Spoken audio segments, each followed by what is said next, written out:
तो कहानी की शुरुआत होती है मिकी नाम के गैंगस्टर से, जो कि दो आदमियों को बहुत बुरी तरीके से टॉर्चर कर रहा होता है। वो खुद को लॉन्जिनिस का डॉन समझता है। वो लोग मिकी के पास एक प्रस्ताव लेकर आए थे। इनका मानना था कि मिकी का दबदबा सिर्फ लॉन्जिनिस पे है, शिकागो पे उसके बॉस का दबदबा है। अच्छा होगा अगर तुम अपनी औकात पे रहो, नहीं तो मेरा बॉस तुम्हें छोड़ेगा नहीं। मिकी उस आदमी को मारकर दूसरे आदमी से कहता है, अपने बॉस से जाकर कह देना कि शिकागो पे जल्दी मेरा कब्जा होने वाला है। दूसरी तरफ हम एक आदमी को देखते हैं जो कि एक लड़की की काफी ज्यादा तारीफ कर रहा होता है।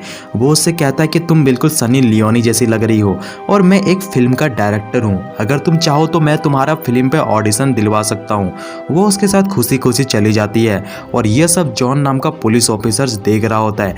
वो लड़की का पीछा करते करते उसी होटल पे पहुंच जाता है। वो आदमी लड़की को अपने साथ पर्सनल रूम पे ले जाता है, जहाँ वो उसके साथ टेम्परेचर खेलने वाला है। तभी रूम की घंटी बजती है। वो लड़की से कहता है, अगर मुंह खोलोगी तो जान से जाओगी। वो जब गेट खोलते हैं, सामने पे जॉन होता है। वो लोग कुछ समझ पाते हैं उससे पहले जॉन सारे लोगों को मारना शुरू कर देता है।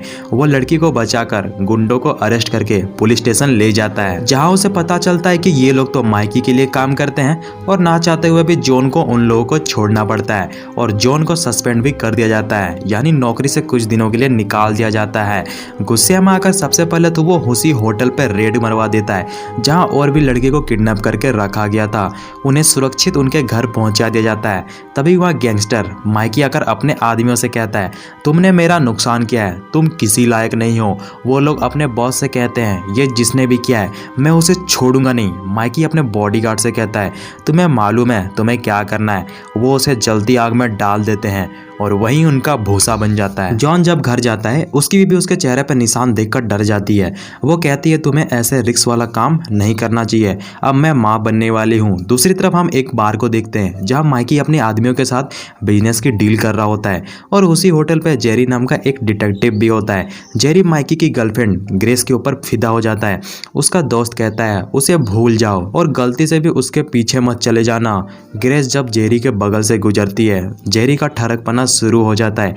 वो सबसे पहले तो उसकी सिगरेट जलाता है। ग्रेस कहती है, शकल से तो तुम झंडू लगते हो, तुम हो कौन? जेरी उससे झूठ बोलता है कि वो एक सेल्समैन है। ग्रेस पूछती है, तुम चाहते क्या हो? जेरी कहता है, जिंदगी भर साथ सुलाना चाहता हूँ। ग्रेस की निगाहें बता रही थी कि वो भी मूड पे है। दूसरी तरफ जॉन का सीनियर जॉन से कहता है, मैंने तुम्हारे बारे पे काफी कुछ सुना है। तुम एक ईमानदार और बहादुर पुलिस ऑफिसर हो, लेकिन शहर पे क्राइम, किडनैपिंग, स्मगलिंग काफी ज्यादा है, जिसका डायरेक्ट कनेक्शन माइकी से है, जिसका पुलिस भी कुछ नहीं उखाड़ सकती। नेता, पॉलिटिशियंस उसके जेब में है। अगर तुम अपनी खुद की टीम बनाकर उसके सारे बिजनेस, इलीगल धंधों को बर्बाद कर दो तो शहर के लोग बेखौफ होकर रह सकते हैं। जॉन कहता है, वो सब तो ठीक है, लेकिन इतना रिस्क वाला काम करेगा कौन? वो उसे 10-12 लोगों की लिस्ट देता है, जिसमें से 4 लोगों को वो अपनी टीम पे रखता है। जेरी, जो कि थोड़ा ठरकी है लेकिन सनकी है। दूसरा हैरिस, जिसे क्रिमिनल से सख्त नफरत है। तीसरा मैक्स, जो कि गन चलाने पे काफी ज्यादा माहिर है और वो चाहे तो घर बैठे बैठे पाकिस्तान के आतंकवादियों को भी गोली मार सकता है। चौथा है कॉनवे, एक टेलीफोन हैकर। वो किसी भी टेलीफोन को हैक करके उसकी एग्जैक्ट लोकेशन निकाल सकता है। सबका बस एक ही लक्ष्य था, माइकी को बर्बाद करना। दूसरी तरफ हम माइकी को देखते हैं, जो कि अपने कॉम्पिटिटर के साथ बैठा हुआ था। वो माइकी से कहता है, जितना चादर है पैर उतने ही पसारने चाहिए, नहीं तो पैरों को काट दिया जाता है। तुम्हें इज्जत से लॉन्जिनेस पे रहना चाहिए, शिकागो के लोग बहुत खतरनाक है। माइकी कहता है, चल निकल यहाँ से, जिसका नमक खाता है उसी से नमक हरामी करता है। वो आदमी वहां से उठकर अपने कार पे चला जाता है। जेरी भी उसी होटल के बाहर जूता पॉलिश करवा रहा होता है। तभी उसे कुछ शूटर्स गाड़ी पे दिखते हैं। उसे समझ में आ जाता है कि यहाँ पे कुछ बड़ा कांड होने वाला है। वो छोटे बच्चे को यहाँ से जाने के लिए कहता है। तभी वो शूटर ओमारो के ऊपर गोलियों से अटैक कर देता है। ओमारो तो बच जाता है, लेकिन उसके बहुत सारे लोग मारे जाते हैं। तभी एक गोली उसी बच्चे को लग जाती है और उसकी मौत हो जाती है। जेरी गुस्से और दुख से भर जाता है। गन उठाकर वो सारे शूटर्स को मार देता है। अब वो माइकी को मारना चाहता था, जैकी उसे ऐसा करने से रोकता है। दूसरी तरफ जॉन सारे लोगों के साथ मिलकर माइकी के कसिनो बर्बाद करने के लिए प्लानिंग बनाता है, जहां मैच फिक्सिंग की जाती है। जॉन कसिनो पे एंटर करके सारे लोगों को नीचे झुकने के लिए कहता है, लेकिन एक गड़बड़ हो जाती है। वहां पे पहले से 3-4 पुलिस ऑफिसर्स मौजूद थे। सारे लोग पतली गली से वहां से सड़क लेते हैं, लेकिन जॉन और हैरिस को पुलिस पकड़ लेती है और उन्हें जेल पे डाल दिया जाता है। तभी पीछे से मैक्स आता है, जो जेल की खिड़की को तोड़कर दोनों को आजाद करना चाहता था। तभी जेरी पुलिस स्टेशन पे आकर ऑफिसर से कहता है मुझे माइकी ने भेजा है। पुलिस वाले उन दोनों को छोड़ने वाले होते हैं, तभी वहाँ ओरिजिनल माइकी के आदमी आ जाते हैं। ऑफिसर्स को शक होता है, तब तक लॉकअप खुल चुका था। तीनों पुलिस वालों को मारकर जेल से फरार हो जाते हैं। दूसरी तरफ माइकी ने एक ऐसी मशीन का निर्माण कर लिया है जिससे वो आसानी से पैसों की छपाई कर सकता है। माइकी अपने आदमियों से बोलकर करीबी दुश्मन और ओमारा और उसके पूरे परिवार को मरवा देता है। दूसरी तरफ जॉन अपने आदमियों के साथ शूटिंग की प्रैक्टिस कर रहा होता है। मैक्स सबको देख रहा होता है। हैरिस मैक्स से पूछता है तुम्हें गन पकड़ना भी आता है या नहीं, या फिर सिखा दूं? तभी मैक्स रेड बुल को हवा पे उछालकर उस पर बैक टू बैक एक्यूरेट निशाना लगाता है। तभी वहाँ कॉन्क्यू आकर सबको बताता है ऐसा खाली बैठने से माइकी पकड़ा नहीं जाएगा। कॉनवे आइडिया देता है कि हम माइकी के घर जाके माइक लगाएंगे, जिससे हमें यह मालूम पड़ सकेगा कि माइकी का असल प्लान क्या है। रात होते ही कॉनवे और जेरी बिना किसी आवाज के माइकी के घर के अंदर घुस जाते हैं और जगह जगह पर माइक छुपा देते हैं। तभी माइक घर पे एंटर करता है। ग्रेस जेरी को देख लेती है, लेकिन वो हल्ला नहीं करती क्योंकि वो जेरी से प्यार करने लगी है। कॉनवे अपने घर आकर माइक पे माइकी की बात को सुनता है, जहां उसे मालूम पड़ता है माइकी अपना ड्रग्स का ट्रक ट्रांसफर करने वाला है, लेकिन लोकेशन ठीक से सुनाई नहीं पड़ती। तो जॉन माइकी के एक आदमी को पकड़ के लोकेशन उगलवा लेता है। रात होते ही जॉन अपने आदमियों के साथ उसी जगह पे पहुंच जाता है जहां ड्रग्स ट्रक पे लोडिंग की जा रही थी। गाड़ी जैसे निकलती है, जॉन अपने आदमियों के साथ उनके पीछे पड़ जाता है। सबसे पहले तो वो गाड़ी के आदमियों को मारता है, फिर ड्रग्स वाली गाड़ी को पलटा देता है और बचे हुए लोग जॉन से कहते हैं आज नहीं तो कल तुम मारे जाओगे। वो सारे लोगों को गोली मार देता है और इसकी खबर जब माइकी को मालूम पड़ता है तो वो ड्रग इंचार्ज से पूछता है तुम्हारे होते हुए ये कैसे हो गया। वो आदमी कहता है मुझे माफ कर दीजिए, आगे से ऐसा नहीं होगा। माइकी बॉडीगार्ड से कहता है मालूम है ना तुम्हें क्या करना है।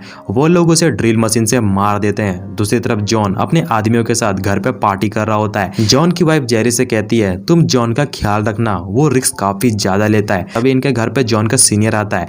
वो जॉन से कहता है माइकी के आदमी पहले से पुलिस स्टेशन पे मौजूद है और वो जल्दी पता कर लेंगे कि उसके ड्रग्स के हड़पने के पीछे किसका हाथ है। तुम ज्यादा दिन जिंदा नहीं बचोगे, अपना काम फटाफट से खत्म करो।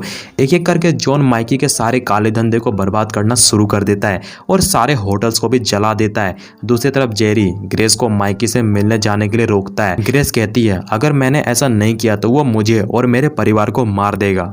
ग्रेस जब माइकी के घर पहुंचती है, माइकी को ग्रेस के ऊपर अब थोड़ा थोड़ा शक होने लग गया है।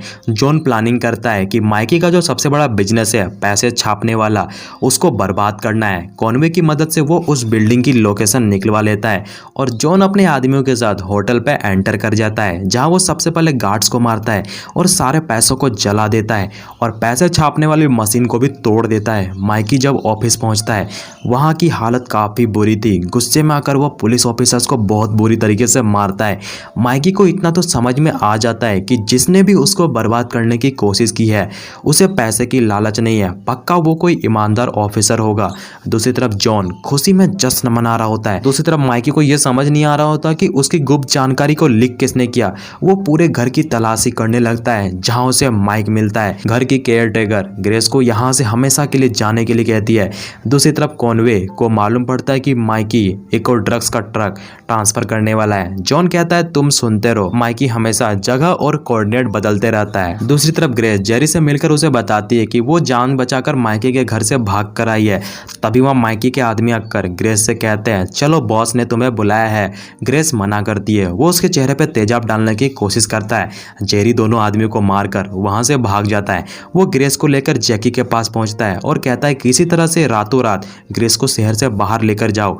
जैकी कहता है काम हो जाएगा। दूसरी तरफ जॉन बताए हुए लोकेशन पे ड्रग डील को रंगे हाथ पकड़ने के लिए आ जाता है। तभी वहाँ एक बहुत बड़ा धमाका होता है। बहुत सारे मासूम लोग मारे जाते हैं। जॉन माइकी के आदमियों को पकड़ने की कोशिश करता है, लेकिन वो वहां से भाग जाते हैं। यानी ये माइकी की चाल थी। तभी कॉनवे के घर पे माइकी के आदमी आकर उसे मार देते हैं। जॉन जब तक घर पहुंचता है उसे वहां उसकी लाश मिलती है। दूसरी तरफ कुछ लोग जॉन के घर के ऊपर हमला करते हैं। जॉन को जब ये मालूम पड़ता है तो वो भागते भागते अपने घर पहुंचता है, जहां वो देखता है कि उसकी वाइफ ने एक बच्चे को जन्म दिया है और वो खून से लथपथ है। जॉन गुस्से में आकर माइकी के घर पहुंचता है उसे मारने के लिए, लेकिन उसका घर पूरी तरीके से खाली होता है। शोक सभा पे जॉन कॉनवे के घर जाता है जहां उसका बेटा अपने पिता की मौत पे रो रहा होता है। दूसरी तरफ माइकी जैकी के घर पहुंचता है। वो उसे ग्रेस को उसके हवाले करने के लिए कहता है, लेकिन वो उसके आदमियों को मारना शुरू कर देता है। माइकी जैकी को गोली मार देता है और ये सब ग्रेस छुप छुप कर देख रही होती है। दूसरी तरफ जॉन अपनी वाइफ को यहाँ से कहीं दूर जाने के लिए कहता है क्योंकि वो अपने परिवार को मुसीबत में नहीं डालना चाहता। जॉन जब अपने घर पे होता है, ग्रेस वहां आ जाती है। वो जेरी से कहती है, मैंने जैकी का मर्डर होते हुए देखा है, मैं एक गवाह हूँ। जेरी कहता है, इस पे काफी ज्यादा खतरा है। ग्रेस कहती है, मैं तैयार हूँ। तभी जॉन को उसके सीनियर बुलाते हैं और कहता है, सॉरी जॉन, अब मैं कुछ नहीं कर सकता, मेरा ट्रांसफर कर दिया गया है और कल तुमसे तुम्हारी वर्दी छीन ले जाएगी। जॉन अपने दोस्तों को बताता है कि 12 घंटे के बाद मैं पुलिस ऑफिसर्स नहीं रहूंगा, उसके पहले हमें माइकी को अरेस्ट करना होगा, नहीं तो बाद में माइकी को कोई नहीं रोक पाएगा। जॉन जज के पास जाकर जबरदस्ती अरेस्ट वारंट साइन करवा लेता है।